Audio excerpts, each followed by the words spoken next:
Hello, in today's video lecture, we'll talk about stereochemistry. The concepts covered in today's lecture will be stereoisomers, stereocenters, and we'll talk about chirality and the importance of chirality. If time allows, we will go through plane of symmetry. Let's first go through the concept of stereoisomers. We know isomers means molecules that have exactly the same molecular formulas. And last chapter, we started the constitutional isomers. Quick review, constitutional isomers are the molecules, they have same molecular formula, but different atomic connectivities, right? For example, this 2-fluoropropane and 1-fluoropropane. You can see they have the same amount of carbon, hydrogen, and fluorine. Their difference is the connectivity, which carbon the fluorine attached to. That's a constitutional isomer.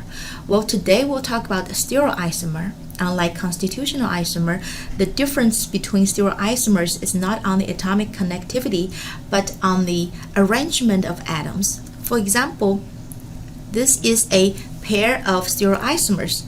If we call that molecule A, and that's molecule B, you can see A and B have the same connectivity in the atomic level. Carbon is attached to hydrogen, bromine, chlorine, fluorine. Same case over here. But their difference actually sits on this special relationship. For example, if I pick chlorine, say I would like to move from chlorine to bromine to fluorine, and that travel path is a clockwise turning. But if I would like to do the same, I'm starting from chloro to bromo to fluoro, and you see that travel path would be counterclockwise. That causes a pair of stereoisomers. To better understand the concept of stereoisomers, I would like to first talk about stereocenters. A molecule needs to have stereocenters to have stereoisomers or to have any stereochemistry. And in this Algo 1 course, most of the time, stereocenter we talk about refers to carbon centers. Well, later you will notice other atoms could also be treated as stereocenters. For example, nitrogen, phosphorus, sulfur. But today, in this lecture, we'll focus on the carbon center. Well, what are the criteria for a carbon center to be a stereocenter? There are two main criteria. The first one is the hybridization pattern of the carbon. That carbon needs to be sp3 hybridized. We learned the hybridization in General Chemistry 1, right? Carbon as an atom have 4 valence electrons. If it forms 4 single bond, it will be sp3 hybridized. And an sp3 hybridized structure have a tetrahedral geometry. Well, that 3-dimensional tetrahedral geometry can be presented in the 2-dimensional paper. This is how we usually do it. We put 2 bonds in a regular line, shows that this 2 atom is in the plane of paper, right? And the other 2 bonds, we will put one in the solid wedge. Shows this hydroxy group is stick out of the paper, pointing towards us, right? The last part, this hydrogen was located in the dash wedge, means it's pointing inside, it's pointing away from us. So that's a tetrahedral geometry for a sp3 hybridized carbon. And the second requirement is on this sp3 hybridized carbon, we need to have 4 different groups.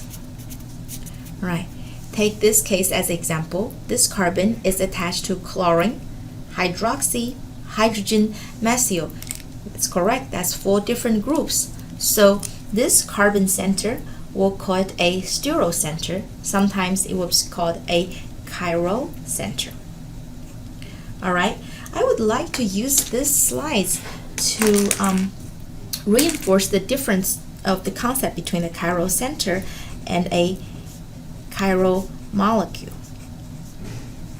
All right, chiral center is applied to an atom, usually carbon. A carbon atom could be chiral or achiral, but chiral center is applied to atom.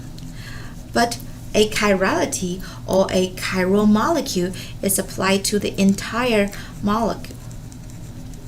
You can say a molecule contain chiral center could be chiral molecule, but could not be. Hopefully here in a very early stage, I introduce you the difference between a chiral center and a chiral molecule, and you will see more example comes later. Alright, next what I would like to do is a quick practice to see whether you can identify chiral centers. There are two molecules listed over here. Can you see any stereocenter, any chiral centers?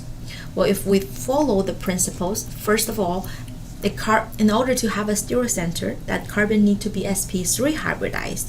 Now, although there are several carbon atoms in the first molecule, but you notice that all those carbon centers sits on the benzene ring, they are sp2 hybridized. They don't meet the criteria. They cannot be stereocenters.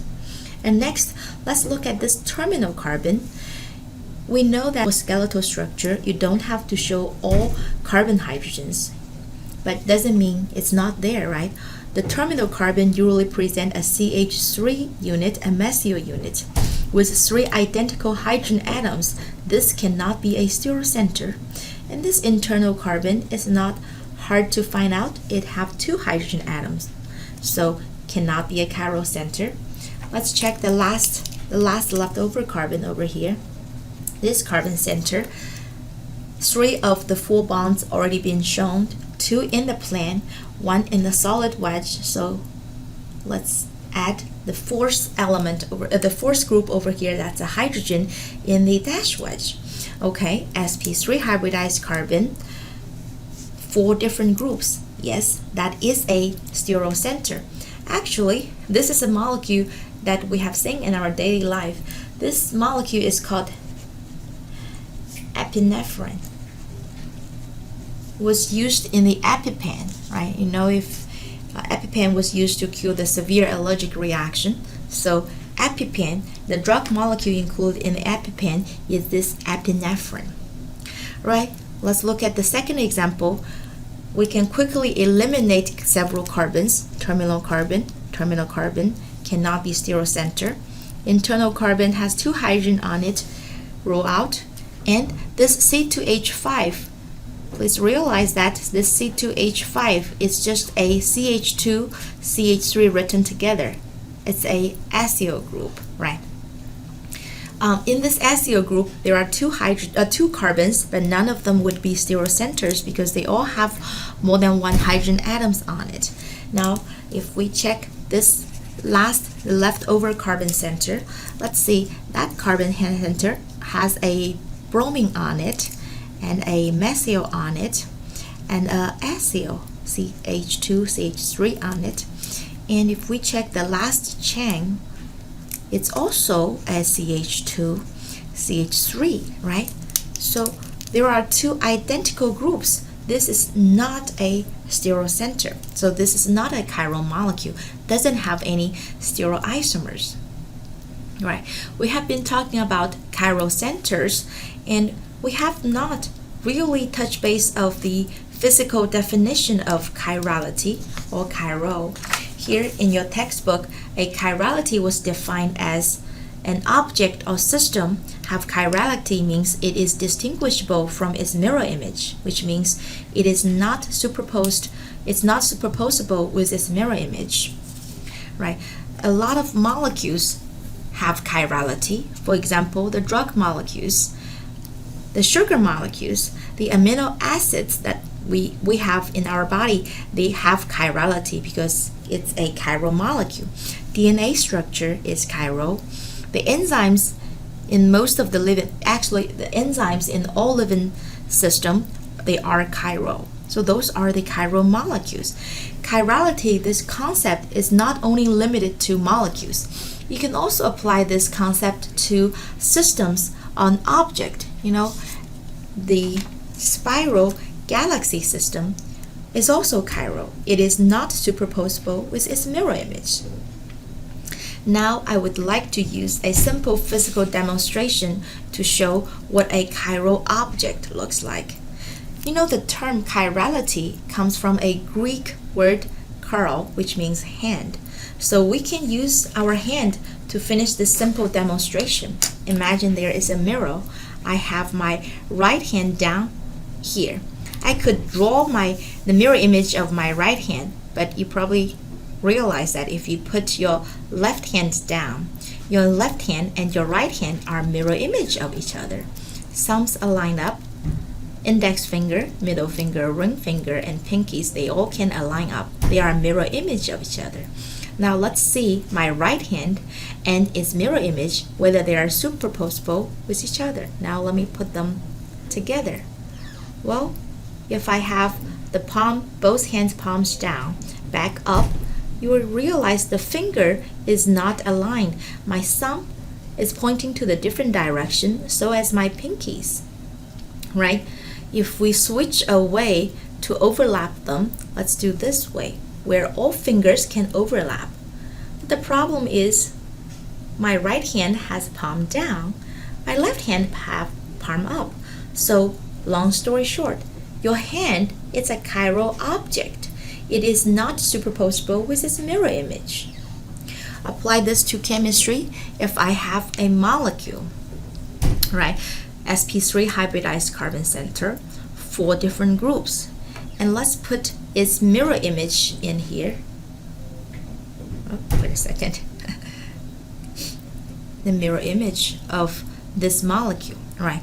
Blue on the sky and red away from the mirror, yellow and green pointing towards the mirror. This is a pair of molecules that are mirror image of each other. Now, if I took one of the molecule and rotate it by 180 degrees and try to see whether they are identical, imagine I can fuse them together. Black with black, blue with blue, red with red, perfect. However, the problem showed up. The yellow and the green are misaligned. They are not superposable with each other. They are not identical. For a pair of structures like that, we call them enantiomers. So enantiomers are a pair of molecules. They are mirror image of each other, but they are not identical. They are not superposable. That's the chiral molecule, right? Why it's important to understand the chirality? Chiral molecule was very often seen in drug molecules, right? Let's use this drug molecule to see the importance of chirality. Actually, most enzymes in all living things, include human, they can discriminate between enantiomers. Why is that? Let's use this picture as an example. We know the reason why a drug molecule can function or can a disease because it fits the receptor site, right? This is a receptor site on protein. Protein itself is chiral. It have its own special receptor site. And you can see over here, this molecule fits perfectly with the receptor site, square to square, triangle to triangle, circle to circle. However, for the same protein structure, if I apply the other enantiomers, you will realize it no longer perfectly match. It does not fit, so it will not function. Well, that's actually a lucky case. A lucky case is if one stereoisomer can cure the disease, its enantiomer might be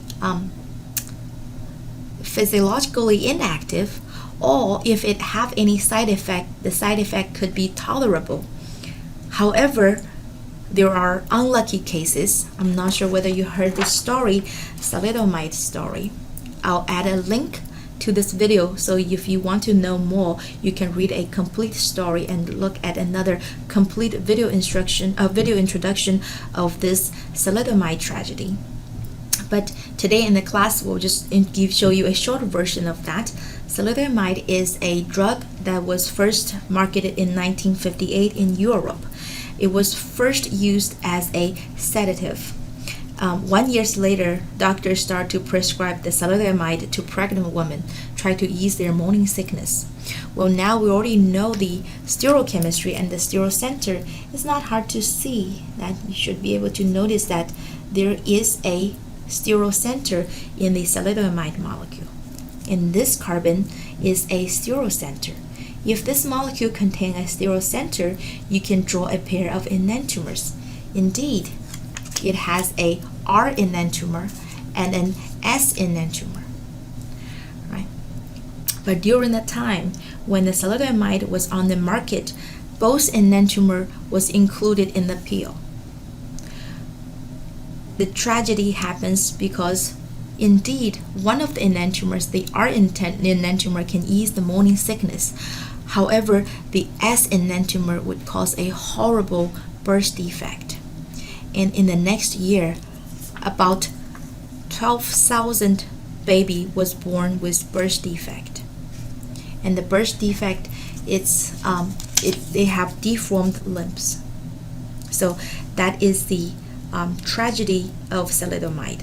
This landmark case actually caused the society to rethink about the process of the drug development, and they start to put more regulations in the process of drug use and the drug development. But this all comes from the stereochemistry. Hopefully this example showed you the importance of stereochemistry. Nowadays, well, by the way, the thalidomide was never approved in US, so it was never showed up in the market of US. Well, thanks to the FDA, right? Well, based on time, I don't think we have time to continue to go through the plan of symmetry, but that will be our topic for next video lecture. If you have time, please review this plan of symmetry on the textbook. And actually, I will leave a problem on the screen that within this 3 compound, let's call that 1, 2, and 3, can you identify the chiral compound? Only one of them is chiral, right? We have to use the concept of plan of symmetry. Please put your answer in the comment area before the class starts next time. Well, thank you very much.